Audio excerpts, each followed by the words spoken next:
et les oreilles circoncises pour entendre la parole de Dieu. La nourriture, nous allons recevoir. Alléluia. Amen. Amen.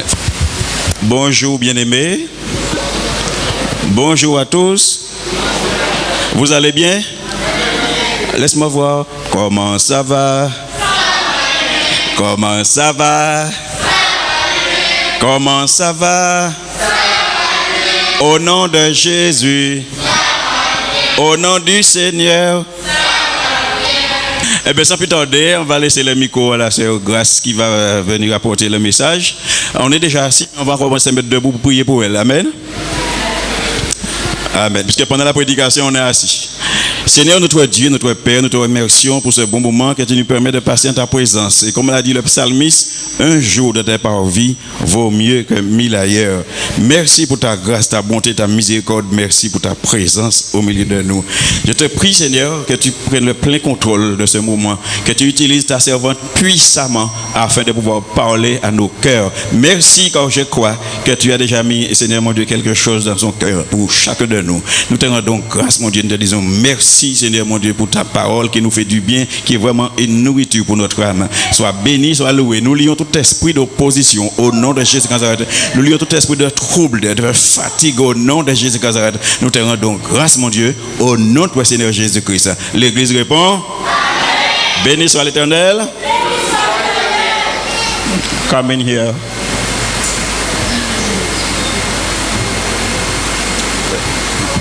Amen. Loué soit l'Éternel. Donc que l'Éternel vous bénisse. C'est toujours un honneur d'être ici. C'est toujours une joie. Et je vous dis bonjour, non seulement en mon nom, mais en nom de Divine Purpose Ministry, l'église dont je fais partie à Sainte-Lucie. On va prendre Deutéronome 7. Versets 1 à 5. Et on va vraiment toujours parler de conquête. Ceux qui étaient là mardi, vous avez vu qu'on a parlé de comment reconquérir son pays. Mais aujourd'hui, on va parler pour notre vie. Comment vraiment reconquérir tous les terrains que l'ennemi nous a volés et comment vraiment faire tomber les obstacles qui nous empêchent de vivre la vie pleine que le Seigneur pour lequel le Seigneur est mort. Tu l'as? Deutéronome 7, versets 1 à 5. Amen. Lorsque l'Éternel, ton Dieu, t'aura fait entrer dans le pays dont tu vas prendre possession et qu'il chassera devant toi beaucoup de nations, les Essiens, les Girgasiens, les Amoréens, les Cananéens, les Phérésiens, les Éviens et les Jubésiens, 7 nations plus nombreuses et plus puissantes que toi. Lorsque l'Éternel, ton Dieu, te les aura livrées et que tu les auras battues, tu les dévoueras par interdit. Tu ne traiteras point d'alliance avec elles et tu ne leur feras point grâce. Tu ne contracteras point de mariage avec ces peuples. Tu ne donneras point tes filles à leurs fils et tu ne prendras point leurs filles pour tes fils. Car ils détourneraient de moi tes fils qui serviraient d'autres dieux et la colère de l'Éternel s'enflammerait contre vous et te détruirait promptement. Voici au contraire comment vous agirez à leur égard. Vous renverserez leur autel, vous briserez leurs statues, vous abattrez leurs idoles et vous brûlerez au feu leurs images taillées. Amen. Amen. Donc on voit, le titre du message est « 7 nations plus grandes et plus puissantes que toi ». Quand l'Éternel a promis la terre promise à Abraham, il savait déjà qu'il y aurait des obstacles. Donc bien longtemps avant que les enfants d'Israël ne viennent dans la terre promise, l'Éternel avait dit à Abraham, je t'envoie dans un pays où il y a des géants, mais je suis avec toi. Trop souvent dans notre vie, on pense qu'une fois qu'on est devenu chrétien, la vie est belle, il n'y a plus de problème, il n'y a plus d'obstacles. Entrer dans la vie chrétienne, c'est entrer dans la terre promise où coule le lait et le miel en abondance. Où les grappes de raisin sont si grandes qu'il faut 2 personnes pour pouvoir porter une grappe. mais c'est aussi un pays où il y a des géants. Mais aujourd'hui, je voudrais que vous voyez les géants d'une manière différente. On va apprendre à bénir les géants qui sont dans notre territoire. Pourquoi les bénir? Parce que pendant tout le temps où Israël était en esclavage en Égypte, ces géants ont construit des villes que Israël allait rentrer et habiter sans les avoir bâties. Ils ont cultivé la terre et Israël maintenant allait pouvoir manger des fruits d'arbres qu'ils n'avaient pas plantés. Et donc ces géants, ils sont là, oui, ils sont géants, mais ils entretiennent notre territoire. Et donc plutôt que de les maudire, plutôt que de leur envoyer toutes sortes de sorts, demandez au Seigneur de les faire prospérer. Parce que plus ils vont prospérer, et plus riches vous serez quand vous allez rentrer dans votre héritage.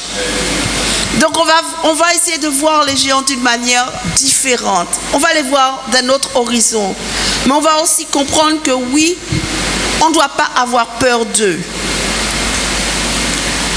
On ne doit pas les voir, on ne doit pas se voir comme des sauterelles à côté d'eux. Parce que comme ce qu'on va confesser, c'est ce qu'on aura. Le Seigneur avait promis cette terre. Il leur avait dit qu'elle serait remplie de nations plus grandes et plus puissantes qu'eux. Mais il leur avait aussi promis la victoire. Mais la victoire ne pouvait être faite qu'à un seul prix. Il fallait être sans pitié pour ces géants.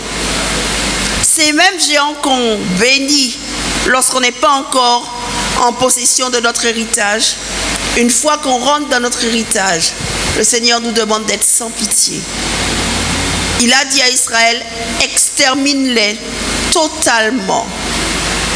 Mais aujourd'hui, qu'est-ce qu'on fait?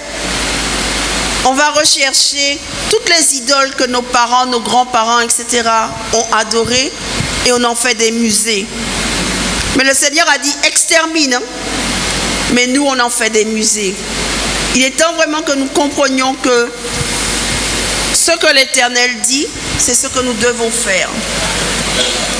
Nous devons vraiment apprendre à ne plus faire de musées, à ne pas vénérer la culture des anciens, surtout quand c'est une culture qui est idolâtre.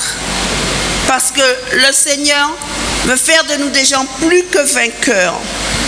Rappelez-vous, lorsqu'il a créé l'homme en Genèse 1, 26, il a fait à son image, à sa ressemblance, et il lui a dit de conquérir. Il lui a donné la domination. Il lui a dit vraiment de prendre le gouvernement de la terre. Et c'est pour ça qu'il ne peut pas intervenir directement du ciel sur la terre, parce qu'il a donné la terre aux hommes. Et que tout ce qu'il fait sur terre, il doit passer par un homme ou une femme pour le faire. Amen. Donc on va essayer de voir vraiment ce que représentent ces géants aujourd'hui dans notre vie. On va essayer de comprendre comment ils fonctionnent aujourd'hui dans notre vie à nous en Martinique. Et quelles sont les armes que le Seigneur nous a déjà données pour pouvoir les conquérir totalement. Donc les premiers, c'était les Cananéens. Ça représente l'oppression. Le mot cananéen, ça veut dire abaisser, humilier, opprimer. L'ennemi peut utiliser la maladie, la pauvreté ou les circonstances démoniaques pour pouvoir nous opprimer, pour pouvoir nous humilier, pour pouvoir nous amener à une dépression. Mais Dieu veut que nous apprenions à conquérir ces géants. Nous devons comprendre que l'onction de Dieu sur notre vie nous donne la victoire. L'onction de Dieu sur notre vie nous apprend à nous élever au-delà de nos circonstances. David a dit en Psaume 43, verset 5, « Pourquoi t'as battu mon âme? Pourquoi gémis-tu au-dedans de moi? Espère en l'Éternel, car je le louerai encore. Il est mon salut et mon Dieu. » En Ésaïe, Dieu a dit qu'il va transformer nos habits de dépression, etc., en un habit de louange. Lorsqu'on se sent déprimé, lorsqu'on se sent en bas, ce n'est pas le moment de continuer à être déprimé. Et si vous venez vers moi et que vous êtes déprimé, ne vous attendez pas à ce que je joigne la voix à votre concert de dépression. Non. Lorsqu'on est déprimé, mettez de la louange. Louez l'Éternel.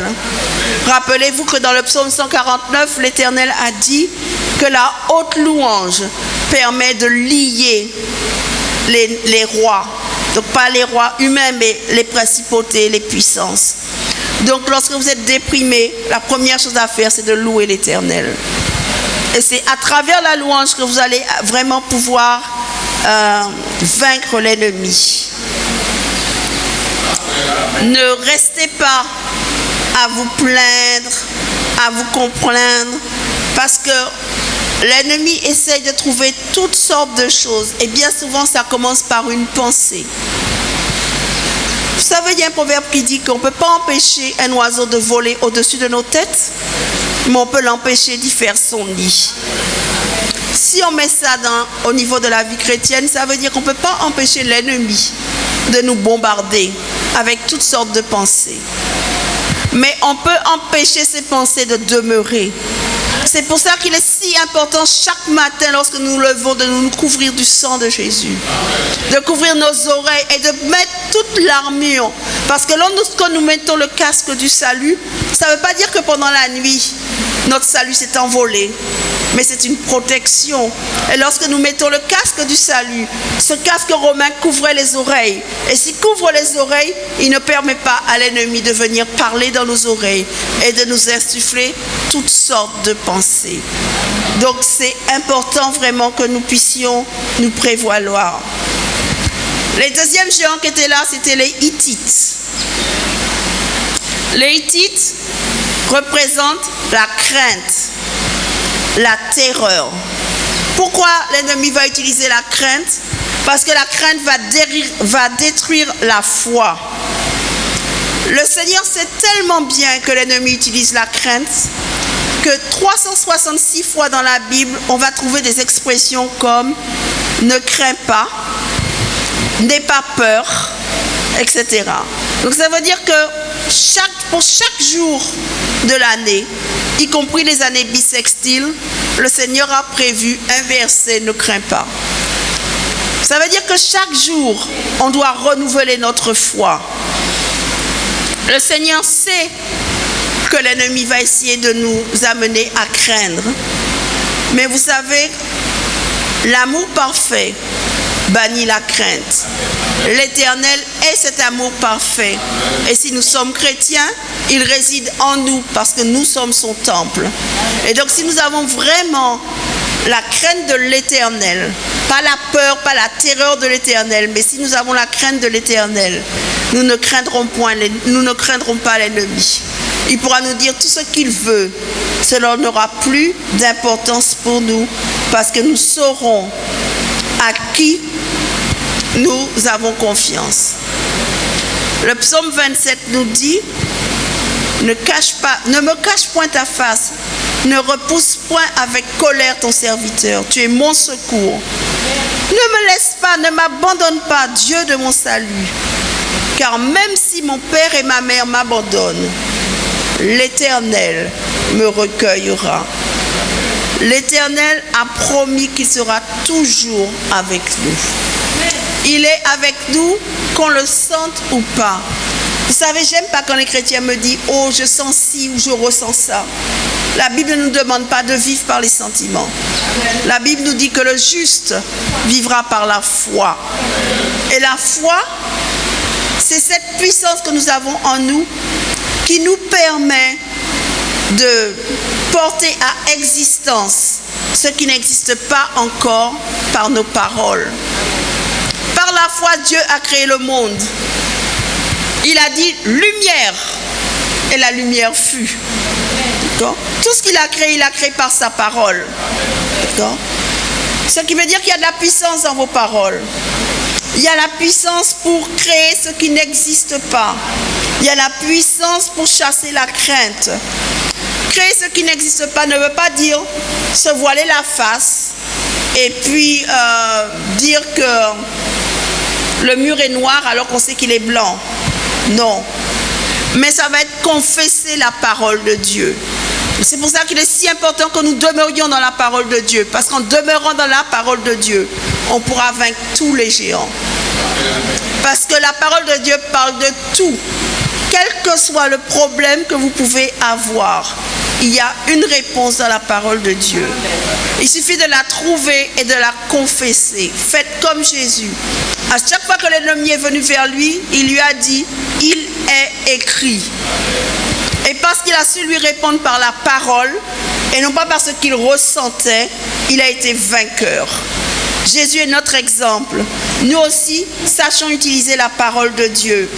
Sachons vraiment confesser cette parole de Dieu. D'accord ?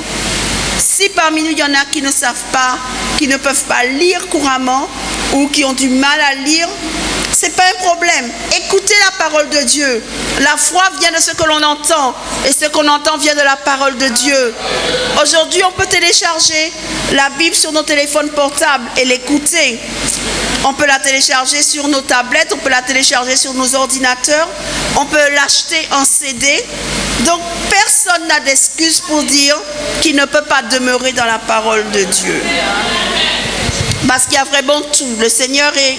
On vit vraiment une époque où on n'a plus d'excuses.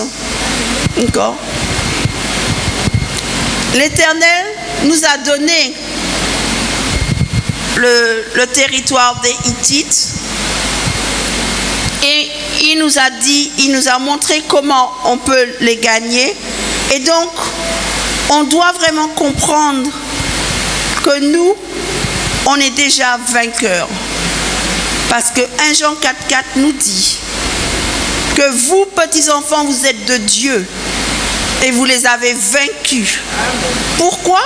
Parce que celui qui est en vous est plus grand que celui qui est dans le monde. Et donc nous devons comprendre que nous n'avons pas peur d'eux. Parce que nous savons en qui nous avons cru.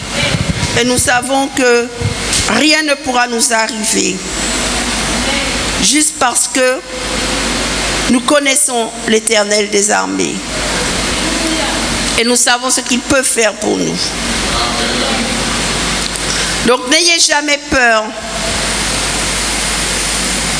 Le troisième géant que l'ennemi utilise souvent pour nous, pour que nous ne puissions pas rentrer dans nos bénédictions. C'est quelque chose qui est malheureusement beaucoup trop fréquent. C'est notre langue. C'est la critique. C'est... Comment on appelle ça en français ? La médisance. D'accord ? C'est un puissant géant. Jacques a dit que si on sait maîtriser notre langue, d'accord, on est l'homme le plus puissant du monde. On doit faire attention parce que l'ennemi utilise beaucoup notre langue. Proverbe nous dit que la vie et la mort sont dans la puissance de la langue. Donc, on doit vraiment faire attention à ne pas devenir des gens qui aiment critiquer, des gens qui aiment médire, des gens qui aiment parler. Vous vous souvenez que la dernière fois, lorsqu'on parlait des portes de notre vie, quand on a parlé de la bouche, je vous ai demandé de prendre votre téléphone portable et on a prié sur les téléphones portables. On doit vraiment mettre nos téléphones portables sous le sang de Jésus. Pas seulement nous, aussi nos téléphones. Parce que trop souvent, on annule nos bénédictions à cause de tout ce que l'on va dire et de tout ce qu'on va entendre à travers nos téléphones. Donc, on doit vraiment faire attention. Parce que les Amorites, c'était des gens qui vivaient dans les montagnes. Mais leur mot veut dire, le mot veut dire publier, reporter, parler contre, dire des paroles négatives. Donc c'est aussi jurer, ou donner des paroles de malédiction, etc. Vous savez, si on dit tout ça, c'est parce que, contrairement à ce que l'on chante, notre cœur n'est pas pur. Mais souvenez-vous du psaume 24. Qui pourra monter à la montagne de l'Éternel? Celui qui a le cœur pur et les mains innocentes. Si vous passez votre temps à dire des paroles de malédiction, c'est parce que votre cœur est rempli de cela. Si votre cœur est rempli de la parole de Dieu, ce que vous direz, ce sera la parole de Dieu. Parce que c'est de l'abondance du cœur que la bouche parle. Et donc nous devons vraiment faire attention à nos paroles. Vous savez, notre cœur, là où est notre cœur, c'est là où est notre trésor. D'accord? On peut avoir un bon trésor ou un mauvais trésor. Donc, essayons vraiment d'avoir un bon trésor. Gardons nos cœurs purs à travers la parole de Dieu. Le psaume 119 nous dit « Je serre ta parole dans mon cœur afin de ne point pécher contre toi. » Si notre cœur est pur, alors nos mains aussi seront innocentes. Parce que celui qui a le cœur pur et qui a la crainte de l'Éternel fera attention à tout ce qu'il va toucher. D'accord? Et il fera attention à ses fréquentations. Il ne se retrouvera plus en compagnie des mauvais, comme dans le psaume 1. Le juste évite tout ce qui pourrait déplaire à son Dieu, parce que vraiment, il aime Dieu de tout son cœur. Est-ce que tu peux lire pour moi Philippiens 4, 8? Donc Philippiens 4, verset 8. Un verset que tous on devrait apprendre par cœur. Parce que c'est ce qui va nous permettre de faire attention à ce que nous allons dire.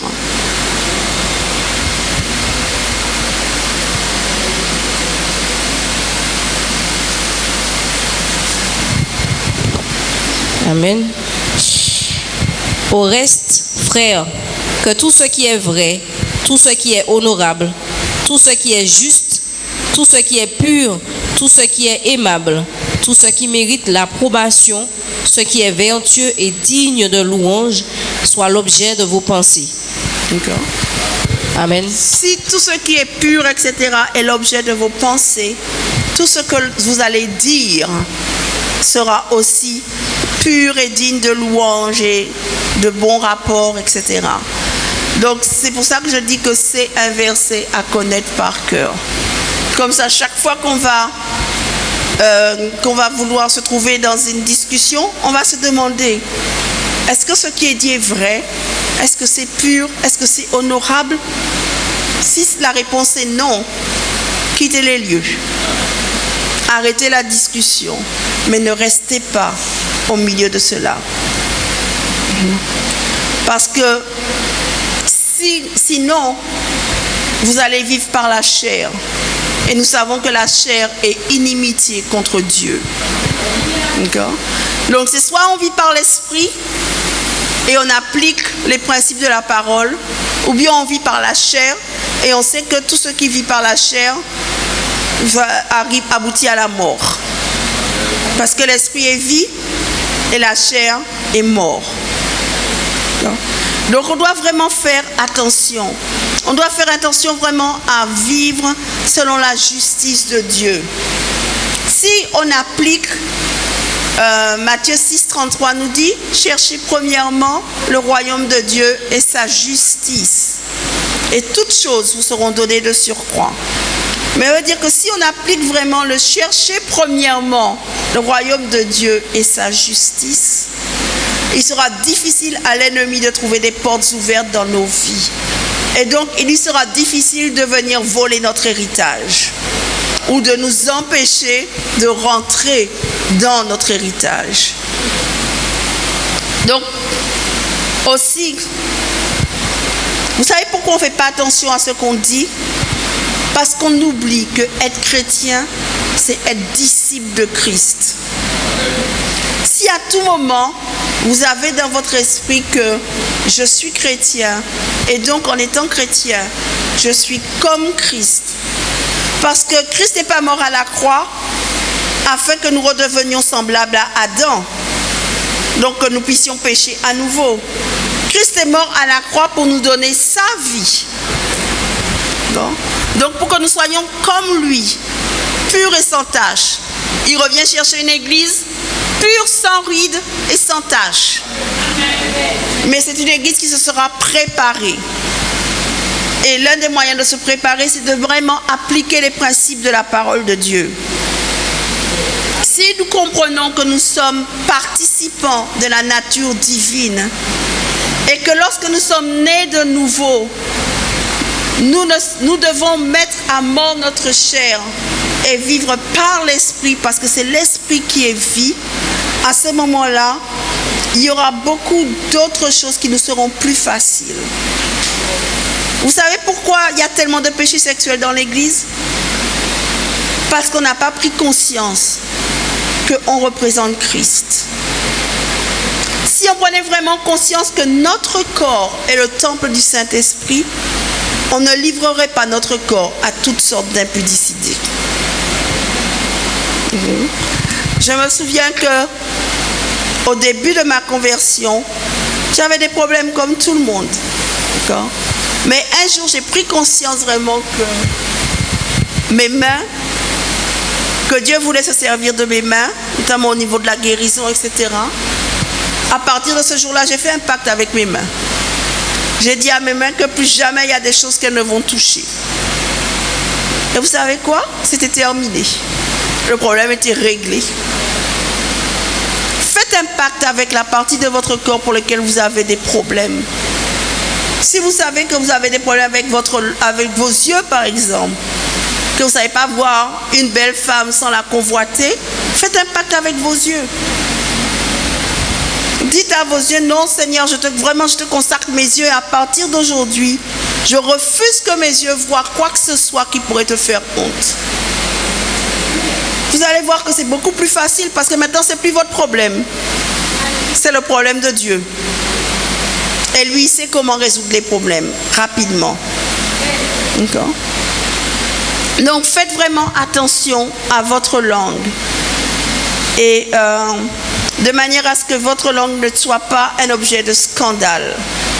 Et à ce que vraiment, vous puissiez... vous ne fassiez pas partie de ceux que Dieu va rejeter. En vous disant, je ne te connais pas. Je ne t'ai jamais connu. D'accord? Nous ne voulons pas que cela soit ce qui nous arrive. Le quatrième géant, ce sont les Pérésiens. Et les Pérésiens représentent le manque de discipline. Je vous dis, dans la Bible, il y a tout. Même ça. On ne peut pas être un disciple de Jésus et manquer de discipline dans sa vie. Parce qu'il n'y a pas de disciple sans discipline. Donc, on ne peut pas dire qu'on est soldat de Dieu. N'est-ce pas, comme on aime chanter le chant, moi c'est soldat Jésus. On ne peut pas être un soldat de Dieu et manquer de discipline. Parce qu'une armée sans discipline, c'est une armée qui est déjà vaincue. D'accord? Dans l'armée, en général, vous n'allez jamais voir que le capitaine va dire « allez à droite » et que les soldats vont se demander « je me demande vraiment si c'est à droite que je dois aller. Est-ce que si je vais à gauche, je ne serai pas meilleur ?» Même si c'est trompé, si on dit droite, c'est droite. Et tout le monde va à droite. D'accord? Quelle est l'une des premières choses qu'on apprend quand on rentre à l'armée? Marcher au pas. Pourquoi? De manière à ce que tout le monde ait un même pas. Mais c'est pareil au niveau de l'église. On doit marcher au pas. Ce qui veut dire qu'on doit suivre la vision du pasteur. On ne peut pas se permettre de manquer de discipline et ensuite vouloir vaincre l'ennemi. Parce que l'armée de l'ennemi est une armée très disciplinée. Et peut-être que vous m'avez déjà entendu dire, certains chrétiens ont besoin d'aller faire un tour dans l'armée de l'ennemi, juste pour apprendre la discipline. Et puis revenir ensuite. À ce moment-là, ils comprendront ce que obéir veut dire.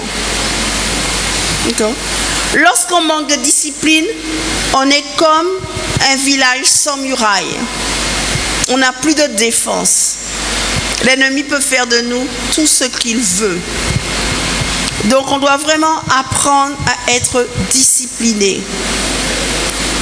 On doit apprendre à ne plus faire juste ce qu'on veut. On doit apprendre à ne pas faire d'alliance, ne pas faire de compromis, ne pas se dire, je donne juste un exemple au hasard. Enfin, je vais prendre un exemple me concernant, comme ça. Si ça tombe dans le jardin de quelqu'un d'autre, sachez que c'est un exemple dans ma vie. À un moment donné, à la sortie d'un jeûne de 40 jours, le Seigneur m'a dit, plus de viande. Donc, le Seigneur m'a dit, plus de viande, ça voulait dire plus de viande. Vous savez combien de fois, quand j'ai dit aux gens, je ne mangeais pas de viande, on m'a demandé, est-ce que tu manges du poulet? Est-ce que tu peux prendre une saucisse? Mais tout ça, c'est de la viande. D'accord? Quand le Seigneur dit quelque chose, il faut le prendre à la lettre. Il m'a dit plus de viande, c'était plus de viande, point final. Mais il y a beaucoup de gens qui disent qu'ils ne mangent pas de viande, mais ils mangent du poulet. D'accord? Ils ne mangent pas de viande, mais ils mangent toutes sortes de volailles. Mais les volailles, c'est aussi de la viande. D'accord? Je ne dis pas maintenant, je n'ai pas dit que vous ne devez pas manger de viande, ce n'est pas ce que j'ai dit. J'ai juste voulu prendre un exemple pour montrer que quand on ne doit pas faire de compromis, ce n'est pas de compromis. Si Dieu dit pas telle chose, ça veut vraiment dire pas telle chose. Mais si le Seigneur vous parle à vous, ça ne veut pas dire que vous devez l'imposer tout le monde. Parce que c'est à vous qu'il a parlé. D'accord? Donc, faites attention, mais évitez. Israël a été vaincu parce qu'ils ont fait des compromis. Pourquoi Saul a perdu la royauté? Saul a perdu la royauté parce que l'Éternel lui avait dit de tuer tous les Amorites. Mais il a gardé, non, tous les Amalekites, je crois, mais il a gardé une partie. Ce qu'il pensait être le meilleur pour l'offrir au Seigneur. À cause de ça, il a perdu la royauté. Il a continué à exercer, il a continué à être roi, hein, mais l'Éternel n'était plus avec lui. Donc si vous ne voulez pas que cela vous arrive, quand l'Éternel vous dit quelque chose, appliquez-le. Et vraiment, allez jusqu'au bout. N'essayez pas de vous dire « Ah oui, mais ça, c'est pas important. Ah oui, mais je peux faire telle chose. » Non. Si le Seigneur dit telle chose, c'est vraiment ce qu'on doit faire. D'accord? Le Seigneur, qu'est-ce qu'il dit? Il veut que vraiment nous soyons protégés. Il nous donne sa protection, mais il nous donne sa protection lorsque nous sommes dans l'obéissance. D'accord? Ne pensez pas que la protection de l'Éternel, c'est un jour j'ai dit oui, je vis n'importe comment, mais je suis protégé, l'ennemi ne peut rien faire contre moi. Si c'est ce que vous croyez, vous vous mentez. D'accord? Donc vraiment, est-ce que tu peux lire pour moi Proverbe 25-28? Comme une ville forcée et sans muraille, ainsi est l'homme qui n'est pas maître de lui-même. Amen. Amen. Donc vous avez vu? Un homme qui n'est pas maître de lui, c'est un homme qui est comme une ville forcée et sans muraille. Donc une ville qui est ouverte à tout. D'accord? Quel est l'un des fruits de l'esprit qui pourrait se rapporter à cela? Le contrôle de soi. Ça fait partie ou bien dans certaines traductions, on dit la tempérance. Mais c'est pareil. Quelqu'un qui est tempérant, c'est quelqu'un qui a de la discipline. C'est quelqu'un qui ne va pas se livrer à des abus. D'accord? C'est pour ça que même en tant que pasteur, je refuse de marier des gens qui viennent et quand je leur demande pourquoi veux-tu te marier? Pour ne pas brûler. Je leur dis non, va demander au Seigneur les fruits de l'esprit. Pour moi, ne pas brûler, ce n'est pas une raison pour se marier. Amen. Donc si vous pensez que, ah oui, mais moi, je ne peux pas contenir mon corps, allez au pied de la croix et demandez au Seigneur le fruit de l'esprit. Et il va vous aider. Mais ne vous mariez pas pour ça, parce que 3, 4, 5 ans après, vous allez venir et demander le divorce. Donc on doit vraiment faire attention et ne pas se laisser aller à nos passions. C'est pour ça que l'Éternel demande de toujours crucifier notre chair. C'est quelque chose à faire tous les jours. Parce qu'on doit rester sur l'autel du sacrifice. D'accord? Romains 12, 2 nous dit, lis pour moi Romains 12, versets 1 et 2.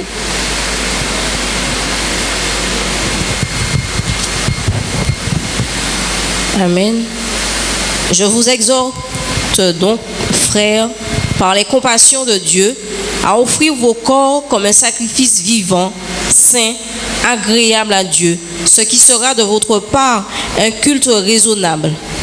Ne vous conformez pas au siècle présent, mais soyez transformés par le renouvellement de l'intelligence, afin que vous discerniez quelle est la volonté de Dieu, ce qui est bon, agréable et parfait. Amen. Amen.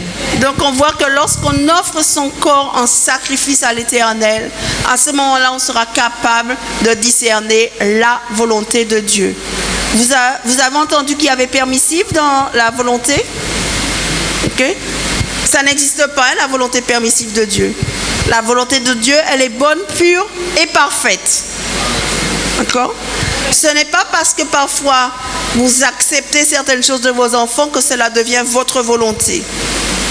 Vous les laissez faire parce que des fois vous en avez marre de lutter avec eux, mais ce n'est pas pour autant que ça devient votre volonté.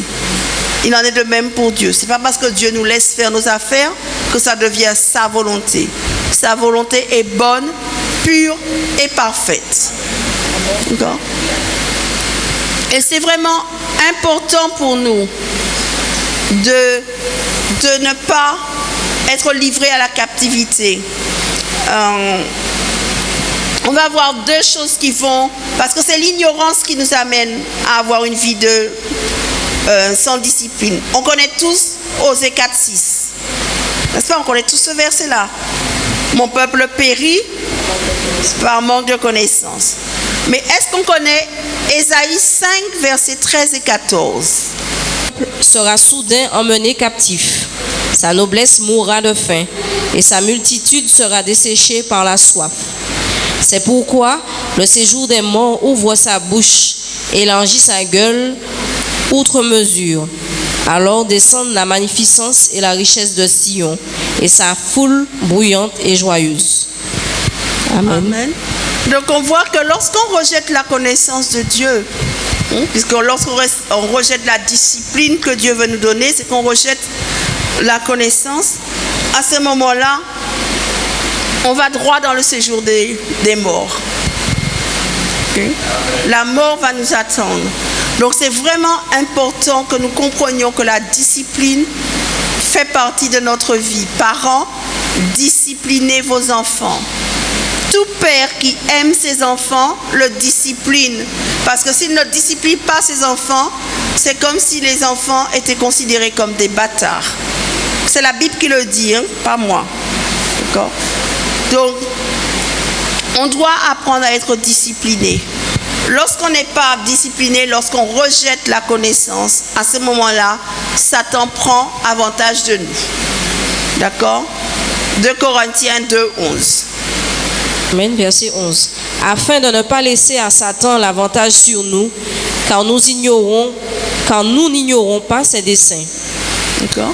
Lorsqu'on refuse d'écouter le Seigneur, quand il va vouloir nous donner les stratégies de l'ennemi pour qu'on puisse le vaincre, on ne les aura pas et Satan va pouvoir prendre avantage de nous, ce qu'on ne veut pas. Et enfin, un dernier verset concernant ces géants, Proverbe 29, 18. Quand il n'y a pas de révélation, le peuple est sans frein. Heureux s'il observe la loi. D'accord. Lorsqu'il n'y a pas de révélation, lorsqu'il n'y a pas de vision, le peuple sera sans frein et il va périr. Si je vous traduis mot à mot la version anglaise, elle dit, là où il n'y a pas de vision, le peuple périt. Mais heureux est celui qui garde la loi. Donc, lorsqu'on n'a pas de révélation, lorsqu'on n'a pas de vision, bien sûr, on ne pourra pas avoir de discipline. Parce qu'on ne saura pas où aller. Si on n'a pas de vision, on ne sait pas où aller. À ce moment-là, on est un peuple errant, sans berger. Un peuple qui va refuser de suivre le berger. Parce qu'en Psaume 23, il est bien dit que le bon berger nous conduit. Donc il est à l'avant et il nous conduit vers de verts pâturages. Il nous dirige vers des eaux paisibles. Lorsqu'on refuse la discipline, on refuse d'être conduit. On refuse d'être dirigé. Et donc on ne va pas trouver ces verts pâturages. Mais les verts pâturages sont là, mais on ne va pas les trouver. On peut mourir de soif à côté d'une source parce qu'on a refusé la discipline. Donc ne laissons pas l'ennemi se rire de nous. Mais on veut vraiment que l'Éternel vraiment puisse nous bénir.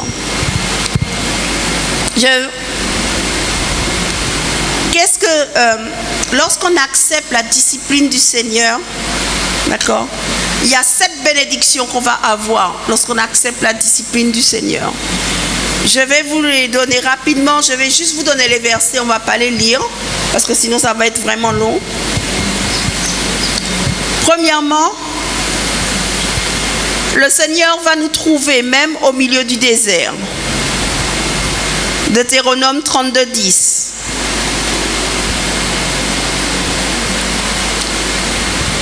Le Seigneur va nous entourer. Deutéronome 32, 12. Il va nous instruire. Deutéronome 32, 10. Il va nous garder comme la prunelle de ses yeux. Il va nous préserver de toute idolâtrie. Deutéronome 32, 12. Tout est entre Deutéronome 32, versets 10 à 14. D'accord ? Il va nous exalter parmi les nations. Il va nous élever. Il va nous promouvoir. D'accord ? Et il va nous donner la prospérité matérielle. Deutéronome 32, versets 13 et 14. Ce qui veut dire que bien souvent, lorsque l'on ne voit pas cela dans notre vie, c'est parce qu'on a refusé la discipline de l'Éternel. Le cinquième, ce sont je crois que c'est les Éviens, c'est comme ça qu'on dit en français. Les Éviens, ça veut dire, ça vient de village, campement, petite ville, d'accord, et ça représente les secrets cachés. Ils vivaient cachés. Ce n'étaient pas des gens qui vivaient dans de grandes villes ou entre eux. Ils vivaient cachés dans les montagnes, vraiment par petits groupes, d'accord. Et ils représentent tout ce qui est secret caché. Vous savez, Jésus-Christ a dit qu'il est le chemin, la vérité, la vie. Mais il a aussi dit qu'il est la lumière. D'accord ? Là où il y a la lumière, il n'y a plus de ténèbres. Et on ne peut rien cacher là où il y a la lumière. D'accord ? En tant qu'enfant de lumière, aucune zone de ténèbres ne devrait rester en nous. En tant qu'enfant de lumière, on devrait, chaque fois que Dieu nous révèle qu'il y a un péché quelconque ou une iniquité quelconque ou quoi que ce soit qui lui déplaît, on devrait se hâter d'aller au pied de la croix et le confesser et le rejeter. D'accord ? Vous savez comment on est tous des Antillais ici. On sait tous que dans nos familles, dans toutes nos familles, il y a des secrets. D'accord? Dans toutes nos familles, il y a des enfants qu'on ne connaît pas. C'est peut-être pas nos parents, mais ce sera le tonton, ou bien, mais ça existe dans les familles élargies, antillaises. Dans toutes nos familles, il y a des gens qui, juste avant de se marier, ont découvert qu'ils étaient frères et sœurs, ou cousins, cousines, et qu'ils ne pouvaient pas se marier. Mais ils l'ont découvert presque par hasard.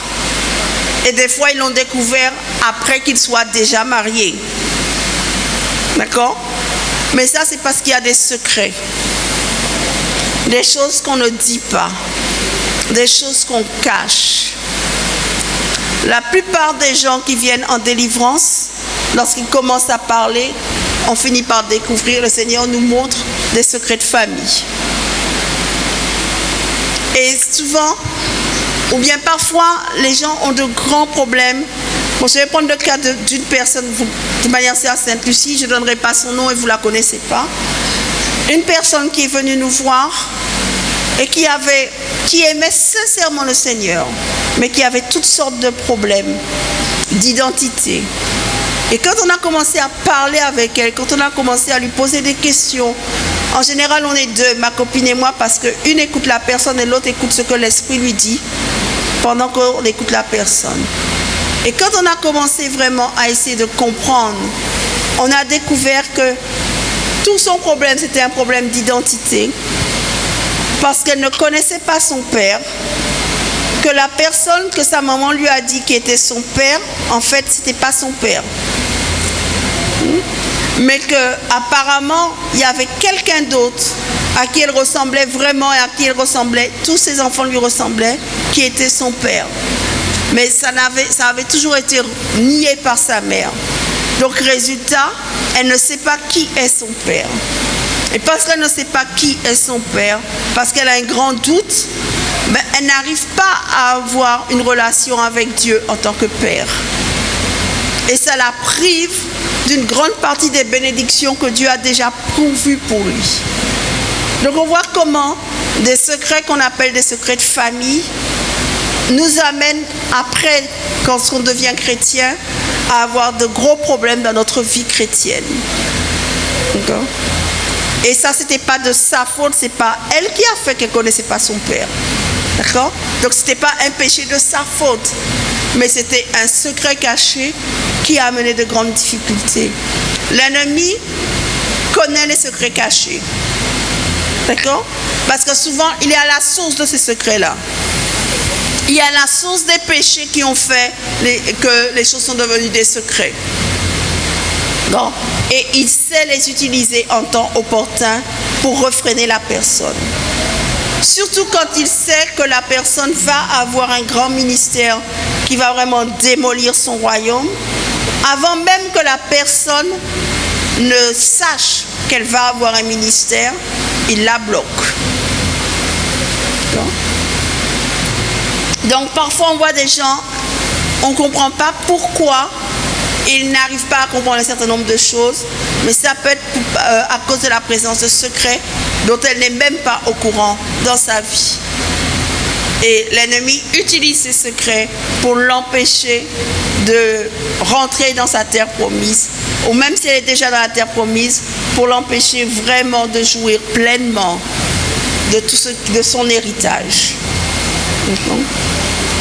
Donc nous devons vraiment demander au Seigneur, qui est vie et lumière, d'apporter dans nos vies la vie et la lumière, de manière à ce qu'il n'y reste rien de caché que l'ennemi ne puisse utiliser contre nous. Et cela se fera lorsque l'on aura une profonde relation avec Dieu. Psaume 119, verset 130. La révélation de tes paroles est claire. Elle donne de l'intelligence aux simples. Amen.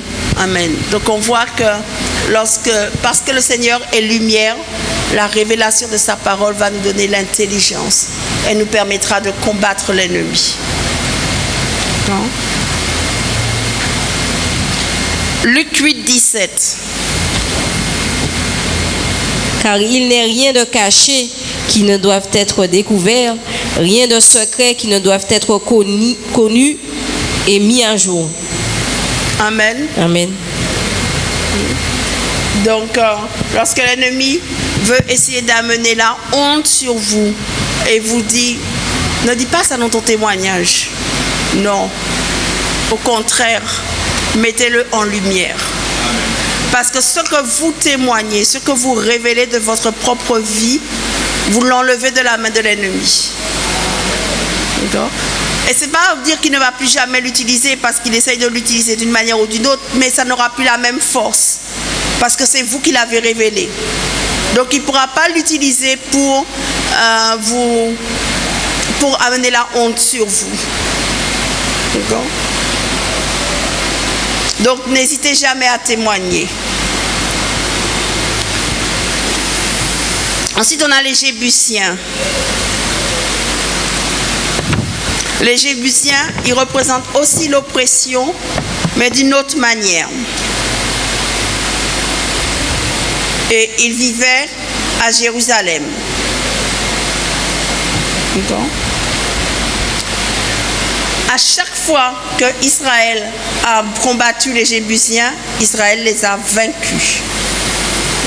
Ce qui veut dire qu'à chaque fois que l'ennemi veut amener l'oppression sur vous, sachez que vous êtes vainqueurs. D'accord ? Les Jébusiens, ils ne vont pas amener l'oppression. Comment ils vont amener ? Ils vont essayer vraiment de vous piétiner. D'accord ? Leur mot, c'est ça, c'est piétiner, mettre sous ses pieds et vraiment réduire en bouillie. C'est ce que ça veut dire. Et polluer. D'accord ? Donc, on sait tous que la dépression, c'est l'opposition de la joie et de la confiance. Donc,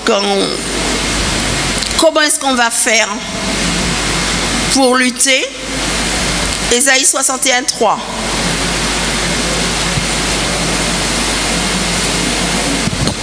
Amen. Pour accorder aux affligés de Sion, pour leur donner un diadème au lieu de la cendre, une huile de joie au lieu du deuil, un vêtement de louange au lieu d'un esprit abattu, afin qu'on les appelle les térébènes de la justice, une plantation de l'Éternel pour servir à sa gloire. Amen. Nous sommes tous appelés à servir l'Éternel pour sa gloire. Et donc, la louange va nous permettre vraiment de vaincre l'ennemi. Et on le voit aussi, donc là on ne va pas le lire, mais vous connaissez tous l'histoire de Jéricho. Qu'est-ce qui a permis aux murailles de Jéricho de tomber ? La louange. Qu'est-ce qui a permis au roi Jéhoshaphat d'être vainqueur de tous ses ennemis ? La louange. Ça, vous le lirez en 2 Chroniques 20. D'accord ? Donc, dans la présence de Dieu, parce que la louange, qu'est-ce qu'elle va faire ? La louange va faire descendre la présence de Dieu. Dieu habite au milieu de la louange de son peuple. Donc, lorsqu'on loue l'Éternel, l'Éternel descend. Et lorsque l'Éternel descend, rappelez-vous que l'Éternel est un feu dévorant. Et donc ce feu dévorant va faire l'ennemi fuir. Donc quand vous louez l'Éternel, il est dit que l'Éternel combat pour vous. Parce que vous n'avez rien à faire. Vous louez l'Éternel, le feu dévorant vient et automatiquement vos ennemis, ils ne sont pas stupides, ils n'ont pas envie d'être consumés par le feu, ils fuient et ils vous laissent tranquille. D'accord ? Donc, n'oubliez jamais que non seulement Dieu vous fait vainqueur, mais Dieu ne veut pas que vous soyez en mode de survie. Un chrétien ne doit pas être en mode de survie. Jésus a dit qu'il est venu afin de donner la vie et la vie en abondance. La version amplifiée en anglais nous dit non seulement qu'il est venu pour donner la vie en abondance, mais jusqu'à ce que notre coupe déborde. D'accord ? Et que nous puissions jouir pleinement de cette vie. D'accord ? Mais aussi, Dieu veut que notre joie soit parfaite. Ne permettez pas à l'ennemi de venir voler votre joie. Rappelez-vous toujours que votre joie, la joie de l'Éternel est votre force. Mais cette joie ne vient pas de vos circonstances. La joie de l'Éternel vient de la présence de Dieu en vous. Quelles que soient les circonstances, même si vous êtes ruiné, même si vous êtes malade, Dieu est en vous. Et parce que Dieu est en vous, vous devez avoir la joie de l'Éternel. D'accord? Et Dieu est celui qui restaure la joie lorsqu'on ne l'a plus. On peut voir ça en Psaume 51, verset 12. Vous connaissez le Psaume 51, le psaume de contrition. Ô Dieu, crée en moi un cœur pur, renouvelle en moi un esprit bien disposé. Alors c'est peut-être le 13. Parce qu'on a... Ne me rejette pas loin de ta face, ne me retire pas ton Esprit Saint. Rends-moi la joie de ton salut et qu'un esprit de bonne volonté me soutienne. D'accord, donc c'est verset 13 en français. Amen. Et ensuite le dernier, la dernière des 7 nations, les Girgasiens. Les Girgasiens, ils amènent la condamnation. On connaît tous verset Romains 8, 1, n'est-ce pas? Il y a maintenant plus de condamnation pour ceux qui sont en Christ Jésus, qui marchent non selon la chair, mais selon l'esprit. D'accord?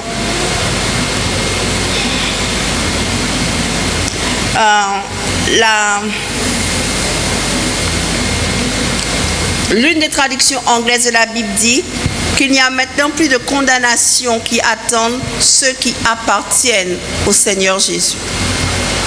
D'accord? Donc en tant que croyant, la condamnation n'est plus sur nous. La honte ne nous appartient pas, la honte est pour l'ennemi. Donc quand l'ennemi essaie de vous faire honte, renvoyez-lui la honte, parce que ce n'est plus à vous, c'est à lui. D'accord? Les Girgasiens, ils vivaient dans un sol, on peut dire, dans la boue. D'accord? Et c'est pour ça qu'ils représentent la condamnation, la honte, etc. Mais ça ne vient pas de Dieu. Dieu va vous amener là, comment on appelle ça? La conviction. D'accord? L'Esprit Saint va vous convaincre. Il va vous dire, voilà, tu as fait telle chose, telle chose, telle chose. Mais il ne va pas vous condamner. Pourquoi le chrétien ne connaît pas la condamnation? Parce que Christ est mort à la croix pour nous. D'accord? Il a déjà payé notre dette. Donc, ça ne veut pas dire qu'on doit vivre n'importe comment. D'accord? La punition de nos péchés est tombée sur lui. D'accord?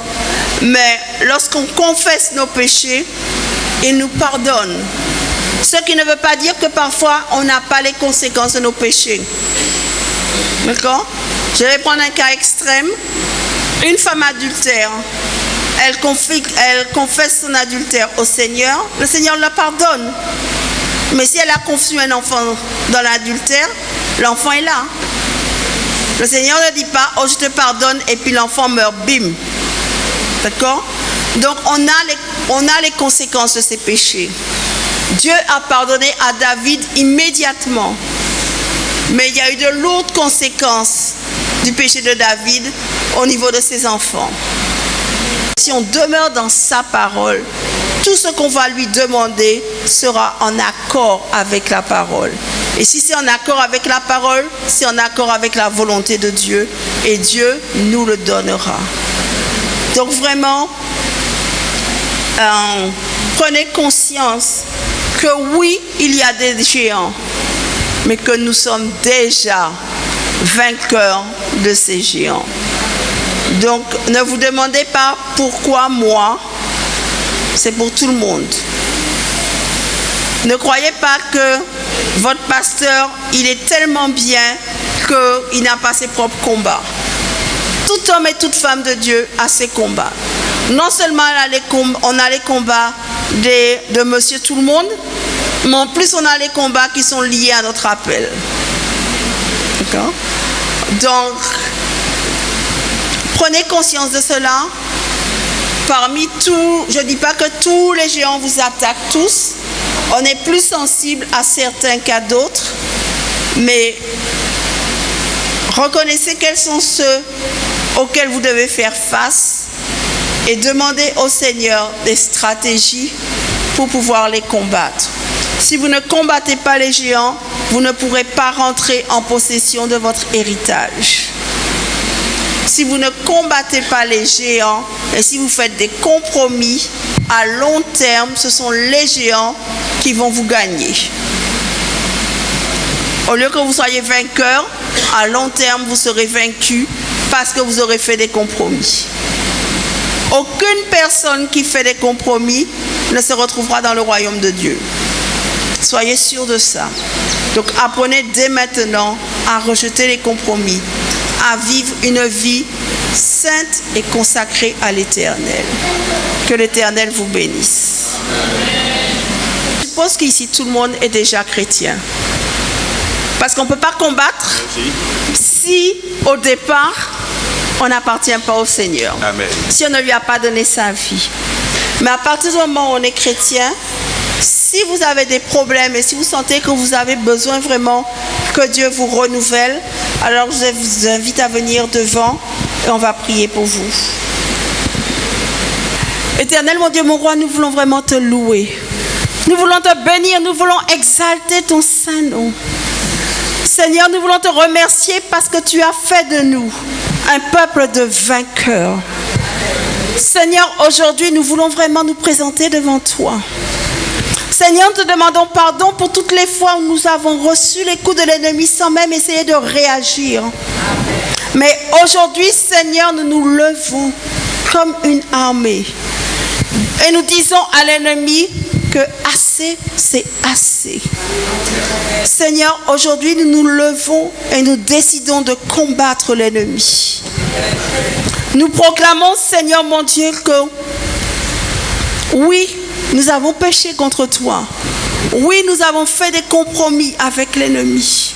Oui, nous avons accepté ce qu'il nous disait sans chercher à savoir si c'était vraiment toi qui nous parlais. Aujourd'hui, Seigneur, premièrement, nous te demandons de nous laver. Lave notre cœur, Seigneur, par ton sang précieux. Lave nos mains et nos pieds, Seigneur, afin que nous puissions marcher dans le chemin que tu as déjà tracé pour chacun d'entre nous. Seigneur, ouvre nos oreilles chaque matin afin que nous puissions entendre comme entendent les disciples. Remplis nos cœurs de ta parole, Seigneur, afin que nous ne puissions pas pécher contre toi. Aujourd'hui, dans le nom puissant de Jésus, nous prenons autorité contre toute oppression, contre toute dépression. Et Seigneur, nous les rejetons dans des lieux arides maintenant même, au nom puissant de Jésus. Seigneur, nous refusons le manque de discipline dans nos vies. Et nous te demandons, Seigneur, de nous apprendre à être disciplinés. Seigneur, donne-nous une discipline de vie qui nous permettra d'être des vainqueurs. Apprends-nous à être disciplinés au niveau de la parole de Dieu. À être disciplinés dans notre vie de prière, Seigneur. Que nous ne prions pas simplement comme nous sommes dans le besoin, mais que véritablement, Seigneur, nous ayons une vie de prière. Tu as dit que ma maison sera appelée une maison de prière pour toutes les nations. Seigneur, aujourd'hui, tu ne vis plus dans des temples faits de mains d'hommes, mais tu as choisi de demeurer en nous. Nous sommes ta maison, Seigneur. Alors fais de nous des maisons de prière pour toutes les nations, dans le nom puissant de Jésus. Seigneur, toute indiscipline dans nos vies qui nous amène à vivre une vie de péché. Tout péché caché, Seigneur, aujourd'hui, nous le mettons à la lumière. Nous le confessons devant toi, Seigneur, mon Dieu. Et nous, Seigneur, nous nous nous nous délions de toutes ces chaînes que l'ennemi a voulu mettre à nos pieds.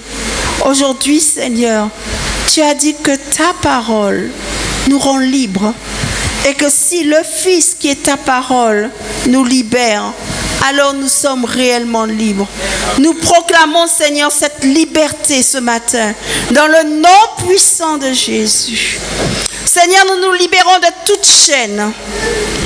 Au nom de Jésus. Nous nous libérons, Seigneur, de tout lien d'âme qui ne vient pas de toi. Nous annulons, Seigneur, toute alliance que nous avons pu faire avec l'ennemi. Toute alliance, Seigneur, qui n'est pas en accord avec ta volonté pour nos vies. Nous y renonçons ce matin dans le nom puissant de Jésus. Seigneur, nous annulons tous les liens que l'ennemi a voulu mettre en nous. Nous annulons, Seigneur, tous ces compromis dans lesquels nous avons vécu dans le passé. Nous proclamons qu'aujourd'hui est un jour nouveau, qu'aujourd'hui est le premier jour du reste de notre vie. Et nous faisons alliance avec toi à nouveau, Seigneur. Nous nous reconsacrons à toi complètement. Amen. Seigneur, libère-nous de tout ce qui ne vient pas de toi. Que maintenant, Seigneur, que ton feu dévorant entre en nous. Et Seigneur, que ton feu consume à la racine tout ce qui n'est pas de toi dans nos vies.